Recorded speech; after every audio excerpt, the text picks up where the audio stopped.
पुरानी स्कूटी पर army captain Radhika Singh अपनी मां शांति देवी को लेकर घर के लिए जरूरी सामान लेने जा रही थी और उसकी बड़ी बहन अंजलि सिंह इसी शहर की डिस्ट्रिक्ट मजिस्ट्रेट यानी डीएम थी। उसकी मां के चेहरे पर खुशी और गर्व दोनों साफ दिख रहे थे क्योंकि उसकी मां शांति देवी ने अकेले ही अपनी दोनों बेटियों को पाल पोस कर इस लायक बनाया था और उसकी बड़ी बेटी अंजलि को काम की वजह से घर आने का वक्त कम ही मिलता था। जैसे ही उनकी स्कूटी शहर के बाहरी इलाके की तरफ मुड़ी, आगे सड़क पर एक पुलिस बैरियर लगा हुआ था।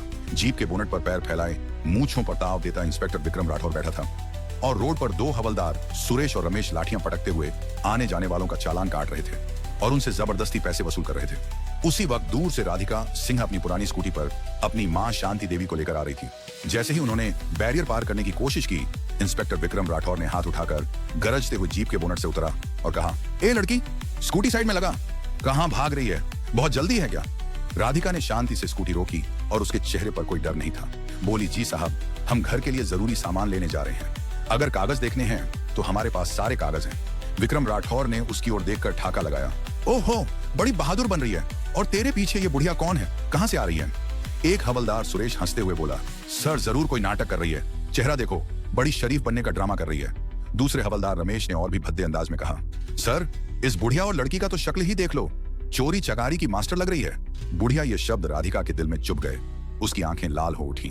उसने गहरी सांस लेकर जवाब दिया, जुबान संभाल कर बात कीजिए, ये मेरी मां है, हमारे पास सारे कागज मौजूद हैं, आप सिर्फ अपना काम करिए।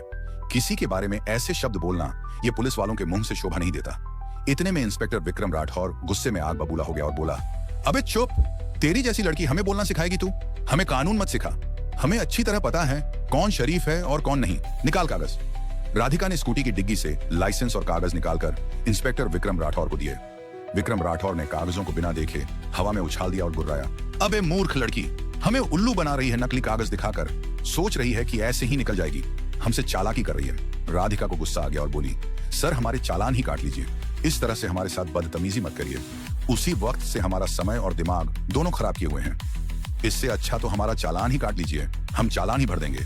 इतना सुनते ही इंस्पेक्टर विक्रम राठौर आगे बढ़ा और बिना किसी झिझक के एक जोरदार थप्पड़ राधिका के चेहरे पर जड़ दिया। उसकी आवाज इतनी तेज थी कि पूरी सड़क पर सन्नाटा छा गया।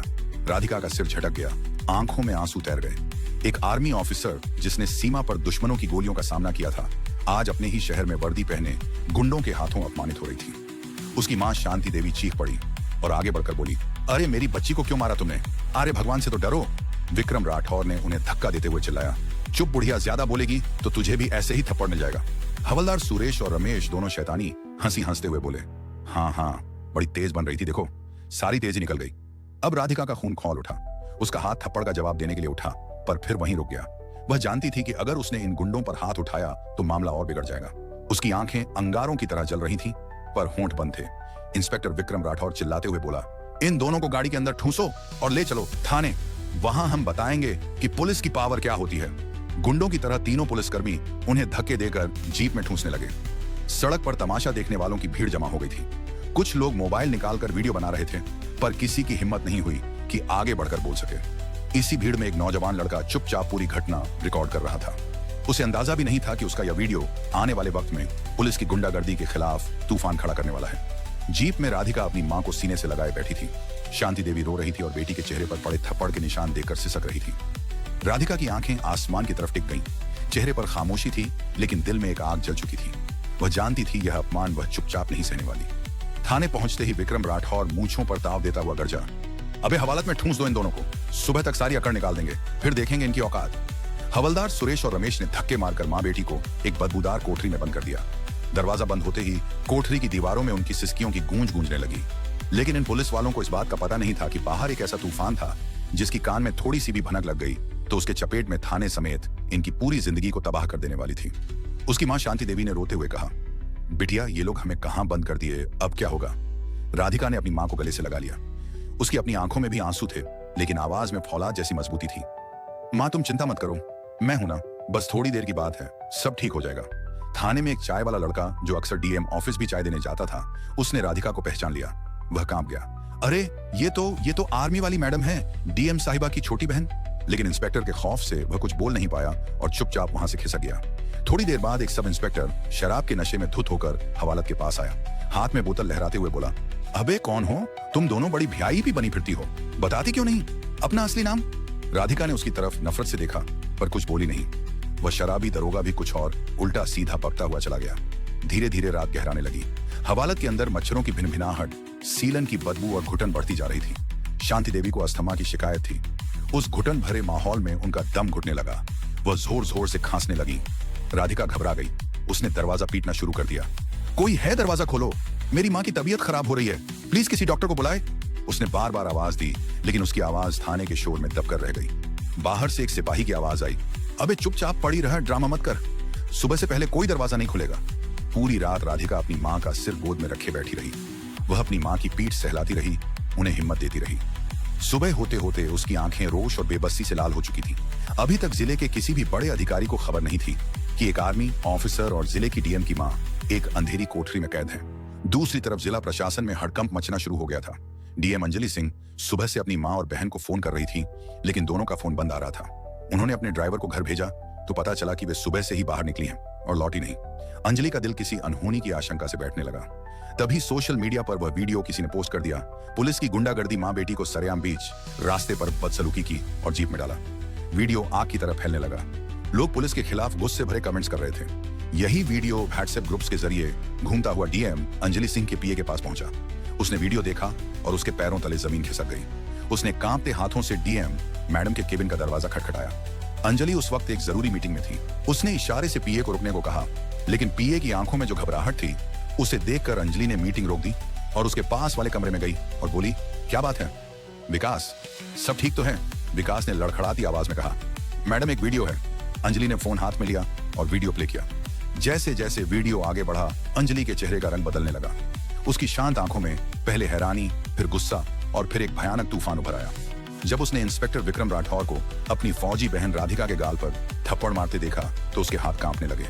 फोन उसके हाथ से छूटते छूटते बचा।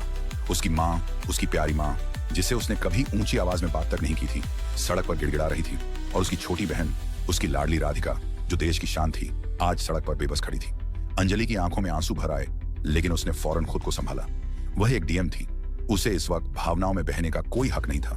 उसके अंदर की बेटी और बहन तड़प रही थी लेकिन उसके अंदर का अफसर जाग चुका था। उसने अपने दांत भींच लिए। उसकी सांसें तेज हो गई थी। उसने मीटिंग में मौजूद अफसरों से कहा, यह मीटिंग यहीं खत्म होती है, आप सब जा सकते हैं। सबके जाने के बाद उसने अपने पीए से कहा, विकास पता लगाओ ये किस थाने का मामला है और मेरी माँ और बहन इस वक्त कहाँ हैं। मुझे हर एक मिनट की रिपोर्ट चाहिए। उसकी आवाज में जो ठंडक और गुस्सा था उससे सुनकर पीए की रूह कांप गई। वह समझ गया था कि आज शहर में एक ऐसा तूफान आने वाला है जो कई लोगों की वर्दियां और कुर्सियां उड़ा कर ले जाएगा।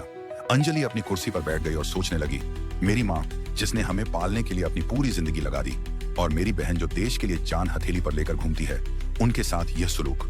आज इस शहर की डीएम होने का असली मतलब मैं इन वर्दी वाले गुंडों को बताऊंगी। आज इंसाफ होगा और ऐसा होगा कि उनकी आने वाली नस्लें भी याद रखेंगी। थाने के भीतर रात किसी भयानक सपने की तरह गुजरी थी। सुबह की पहली किरण जब हवालात की छोटी सी जाली से छनकर अंदर आई तो वह अपने साथ कोई उम्मीद नहीं बल्कि और ज्यादा बेबसी लेकर आई थी। शांति देवी की हालत अब और बिगड़ चुकी थी। उनका सांस लेना मुश्किल हो रहा था और वह लगभग बेहोश थी। राधिका ने उनका सिर अपने घुटनों पर रखा हुआ था। उसकी आंखें सूजकर लाल हो चुकी थीं। रात भर की मिन्नतों के बाद भी किसी ने एक गिलास पानी तक नहीं दिया था। एक सिपाही पास से गुजरा। राधिका ने फिर से हिम्मत जुटाई, भाई साहब प्लीज एक बार डॉक्टर को बुला दीजिए, मेरी माँ की जान खतरे में है। सिपाही ने नफरत भरी नजरों से उसे देखा और बोला, हम अपराधियों के लिए डॉक्टर नहीं बुलाते, मर जाए तो एक गिनती कम होगी। ये शब्द राधिका के दिल में किसी जहरीले खंजर की तरह उतर गए। उसे लगा जैसे किसी ने उसकी आत्मा पर चोट की हो। फिर भी वह चुप रही। उसकी आंखों में अब आंसू नहीं बल्कि एक फौजी का ठंडा गुस्सा था जो ज्वालामुखी की तरफ फटने का इंतजार कर रहा था। इसी बीच थाने के बाहर का माहौल बदलने लगा था। वह वायरल वीडियो अब सिर्फ शहर में नहीं बल्कि पूरे राज्य में फैल चुका था। तमाम सोशल मीडिया प्लेटफॉर्म्स पर लोग लिख रहे थे, क्या यही है सिस्टम का असली चेहरा? अगर ये डीएम की फैमिली है तो आम आदमी का क्या होता होगा? मीडिया चैनलों को भी खबर लग चुकी थी। रिपोर्टर्स की गाड़ियां थाने के बाहर जमा होने लगी थी। किसी को अंदर जाने की इजाजत नहीं थी लेकिन कैमरे लगातार बाहर से हर हरकत को कैद कर रहे थे। थाने का इंस्पेक्टर विक्रम राठौर इस सबसे बेखबर अपने ऑफिस में बैठा चाय की चुस्कियां ले रहा था। उसे लग रहा था कि उसने 2 आवारा औरतों को सबक सिखाकर बड़ा तीर मारा है। तभी उसका मोबाइल बजा। स्क्रीन पर नाम चमक रहा था, एएसपी साहब। उसने अकड़ कर फोन उठाया। जय हिंद सर। दूसरी तरफ से एएसपी साहब की घबराई हुई और गुस्से से भरी आवाज आई, विक्रम तुम्हारे थाने में बीती रात कोई खास गिरफ्तारी हुई है क्या? इंस्पेक्टर ने सीना चौड़ा करके कहा। हाँ सर, 2 औरतें पकड़ी थी, स्कूटी पर थी, अकड़ दिखा रही थी। शक हुआ तो हवालात में डाल दिया। सुबह तक सारी गर्मी निकल जाएगी। एसपी की आवाज अब दहाड़ में बदल गई। बर्बाद कर दिया तुमने। वह 2 औरतें कोई और नहीं, इस जिले की डीएम अंजलि सिंह की मां और उनकी आर्मी ऑफिसर बहन है। और वह वीडियो पूरे देश में घूम रहा है। मुख्यमंत्री तक बात पहुंच गई है। तुमने डीएम की फैमिली को हवालात में डाला और उनके साथ बदतमीजी की थप्पड़ मारा। किस अधिकार से बेवकूफ इंस्पेक्टर विक्रम राठौर के हाथ से फोन लगभग छूट गया। उसके चेहरे का रंग उड़ गया, जैसे किसी ने उसका सारा खून निचोड़ लिया हो। उसने लड़खड़ाती आवाज में कहा, सर हमको नहीं पता था। उन्होंने बताया, नहीं सर, हमसे गलती हो गई, माफ कर दीजिए सर। एएसपी ने चीखते हुए कहा, तुम्हें अब जवाब मुख्यमंत्री और चीफ सेक्रेटरी को देना पड़ेगा। अभी इसी वक्त उन्हें बाहर निकालो, और अगर उन्हें कुछ हुआ तो मैं तुम्हें जिंदा जमीन में गाड़ दूंगा। फोन कट चुका था। इंस्पेक्टर विक्रम राठौर की दुनिया घूम गई थी।